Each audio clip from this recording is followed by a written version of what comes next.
Next, we have an action item to adopt the charter of the Advisory Committee of Racial Equity, also known as ACRE. Do we have Ms. Tillman with us today for a staff? Chair Harrington, Ms. Tillman is unable to attend, so in her place, Amanda Garcia Snell will be kicking this off. Thank you. Welcome, Ms. Garcia Snell. And we also have John L. Bell with us today. Welcome. Hi, good morning. We squeaked in right before the afternoon. Good morning, Chair Harrington and Commissioners. As Ms. Angie mentioned, Latricia Tillman, our Chief Equity and Inclusion Officer, isn't able to be here, so I will do my best to channel her eloquence. I'm Amanda Garcia Snell, the Community Engagement Manager in the Office of Equity, Inclusion, and Community Engagement. And I'm here to tee up this presentation about the Advisory Council on Racial Equity Charter. I am joined by John L. Bell and hopefully Tony DeFalco with Latino Network is also on. I can't see the full picture, so hopefully he's available as well. And also in the virtual room is my colleague, Ashley Horn, the Equity Policy Manager in the Office of Equity, Inclusion, and Community Engagement, who has led this work to date. Next slide, please. As you may recall, a little over 2 years ago, your board passed the equity resolution that carried with it the establishment of an advisory council on racial equity. Last summer, we shared our strategic action plan, which included some of the specifics related to the development of the advisory council. And last month, Latricia and some of our community partners, including John L. and Tony, came to your board to share the process of and the elements included in the draft charter that we co-created with 20 of our closest friends, our culturally specific and community and culturally responsive community partners. And now I will hand it over to John L. and Tony to share a bit more about the Advisory Council timeline and elements. Great. Well, thank you, Amanda. Chair Harrington, members of the board, once again, John L. Bell with Espousal Strategies. Great to see everyone. Next slide, please. This slide just really highlights all of the work that has gone into today, which is a moment that we're hoping the board will act to establish ACRE. You'll recall that the creation of this committee was established in the board's equity resolution in response to a lot of the feedback we received at that time by community stakeholders, really wanting to have a formal way by which they could really provide direct feedback to the board. And you all agreed and integrated that into your equity resolution. So we've been working over the past several months. Next slide, please. The number of community partners. This has really been a co-production. Spousal had the opportunity of leading the facilitation with the Office of Equity and Community Involvement to really work with a number of just phenomenal community partners, some of whom are mentioned here, Adelante, Apano, Vienna Star. You can see that it was just a rich group. We had 4 planning meetings with these community partners, and we really asked them to roll up their sleeves and provide recommendations as to how the ACRE ought to be structured, the types of topics ACRE perhaps should focus on. And what I'll note is many of the participants were executive directors, and we all know how busy our executive directors are of our community-based organizations.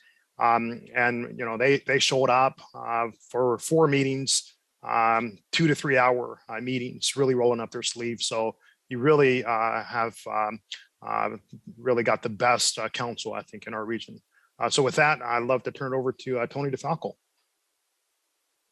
Thank you, John L.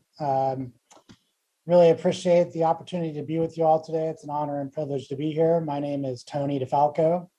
I currently serve as the Executive Director at Latino Network, very proud partner of Washington County for many years now, and continuing to strengthen our partnership. And I want to again commend the commission as well as the staff for a very strong, consistent, and clear process to develop the Advisory Council on Racial Equity. As you can see, the next slide, please. So I just want to quickly run through the goals of the Advisory Council on Racial Equity. The first goal is to center and build racial equity, diversity, and inclusion into the county's strategic plan, legislative agenda, policies, programmatic priorities, and departmental priorities. The second goal is to engage with the community to establish external accountability and to ensure community needs are prioritized by the county. The process of creating and developing these goals was, as John L. noted, a strong, inclusive process with very high-level leadership from the broad cross-section of organizations that you saw in the previous slide. And I'm very excited to have these goals in front of you today. Next slide. So the authority and duration of the Advisory Council on Racial Equity. This is a permanent and ongoing body to advise Washington County's Board of Commissioners and county leadership on the advancement of equity, diversity, and inclusion, best and promising practices. The authority of ACRE includes endorsement prior to board adoption of strategic plan, ensuring equity is embedded in budget decisions, and legislative agenda. As a group, collectively, we're very excited about the ability to be a valuable partner to the county and county leadership and to provide the kinds of insights that are unique for many of the communities that you saw listed, and to have that on an ongoing basis. Next slide. So the scope of work, I referenced the strategic plan, legislative agenda, ensuring equity is embedded in budget decisions in the previous slide. Additional scope of the Advisory Council is in helping the leadership and commission develop racial equity tools, equity outcome metrics, community equity and diversity and inclusion needs and priorities. And I think this is a critical issue for the communities that are present in the county to have the ability to lift up those priorities and needs directly to the commission and to county leadership is critical and ongoing. And equitable procurement and contracting in order to ensure strong partnerships with minority and woman-owned businesses and other appropriate businesses in the county. And those goals will be determined via a biennial work plan by the Advisory Council on Racial Equity. Next slide. So the membership is an appointment process. The board appoints. The membership includes county residents and community partners representing racial equity expertise, geographic and demographic diversity, lived experience of racial inequity. There are 15 members, 2 board liaisons, and a 6-year maximum consecutive service. There are co-chairs, including a board liaison and community representatives who have 2-year terms. And with that, I will turn it back over to, I believe, Amanda, yes? Yeah, thank you, Tony. So as you can see, excuse me, in regard to convening ACRE, it will be co-chairs, which as mentioned are representatives from your board and a representative from the community that will convene with support from staff liaisons. And OEICE staff will also serve as subject matter experts. The group will use a modified consensus building approach to decision making, and then also hoping to have support in addition to OEICE also from the board staff assistants. So we are also fortunate enough to be joined by Nate McCoy, who is from the National Association of Minority Contractors, and he is going to share a few words before we wrap up.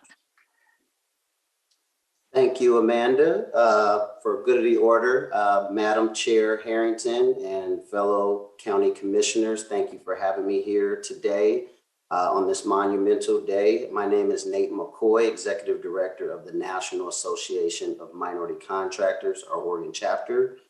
I'm very humbled to be in the company of both Tony DeFalco, John L. Bell, Tricia Tillman, all the team at the Washington County levels, as well as this committee that was brought together and conceived of, I want to say, almost 3 years ago. And this work has been very impactful. I can tell you to see it very closely tied to the community in Washington County, and honestly guided by a lot of the core values and principles I think NAMAC stands for and many of our partners. And I just want to read a few because this is very much aligned with many of our CBOs in the community.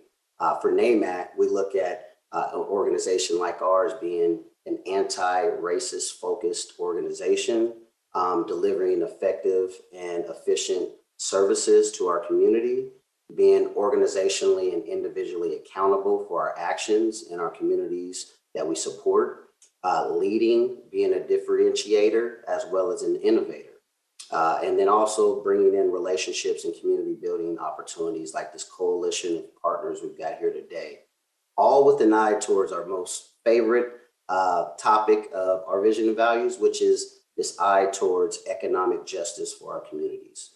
So all of that being not only a NAMAC effort, but many of our CBOs and seeing the Washington County also participate in that is very impactful and very intentional. And so as much as we all are busy, as John L. said, as executive directors of many of these organizations, we all took the time because we saw Washington County not only putting its words in place, but its actions to support those words. And so we wanted to just make sure we were all here to both celebrate, but also move this agenda towards real action and real change in this region, and hopefully a blueprint across all of our other regions to show that this work can be done and done timely. So I just again applaud Washington County's leadership of you all who've embraced this work, and hopefully will approve it to continue. And we just hope that we will continue to come back and show success. So I will stop there and thank you all again for this opportunity to participate.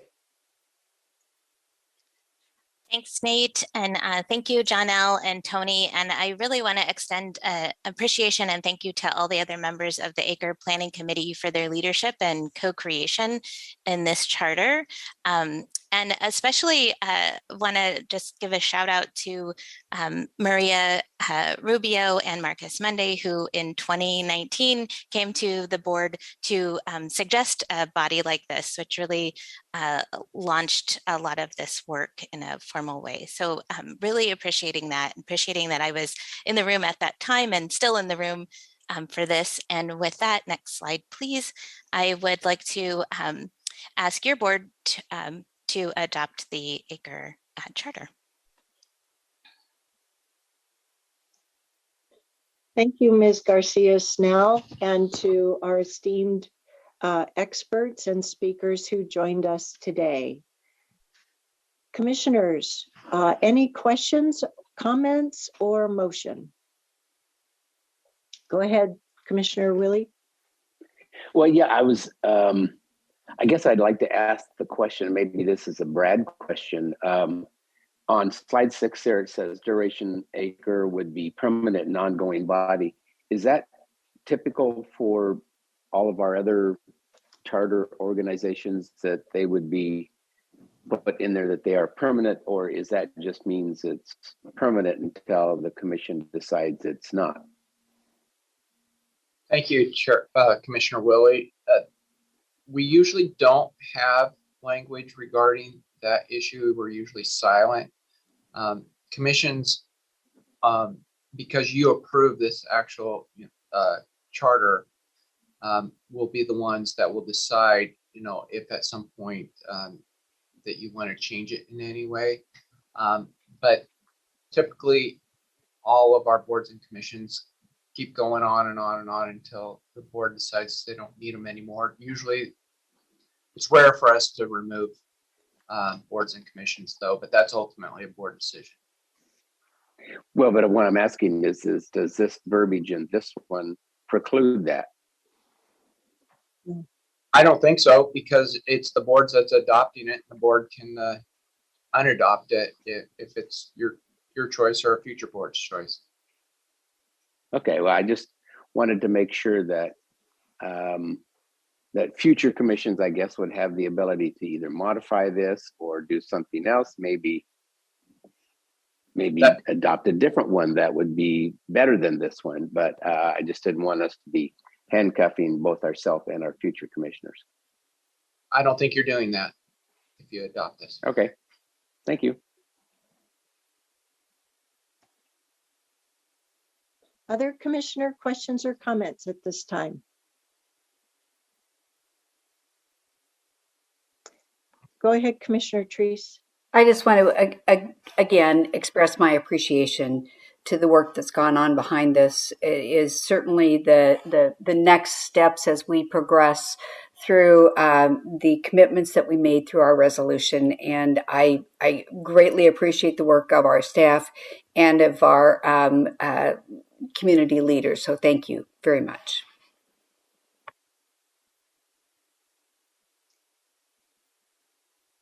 So before I ask for a motion, I will go last in terms of comments. First, I will clarify the reason why the word permanent is in there is to send a signal to our community members that we're being very intentional about ensuring that they see us as committed to following through on this important equity work on behalf of our community. It's a phraseology that I know I asked Ms. Tillman when we had a work session on this previously.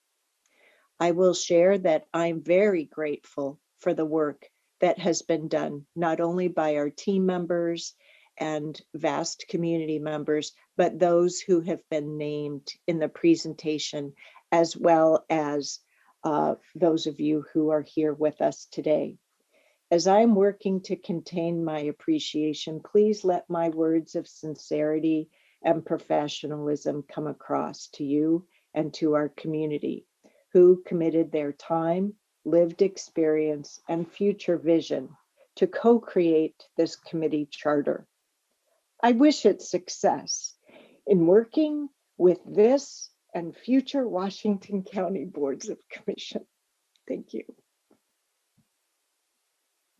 What are the wishes of the commission? We have a motion from Commissioner Treese. We have a second from Commissioner Fye.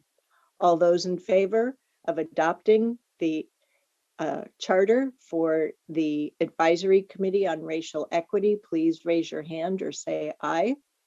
Thank you, commissioners. Any opposed? The motion carries unanimously 5-0. Thank you, everyone, to our panel of experts for joining us here today and bringing the value of this to life.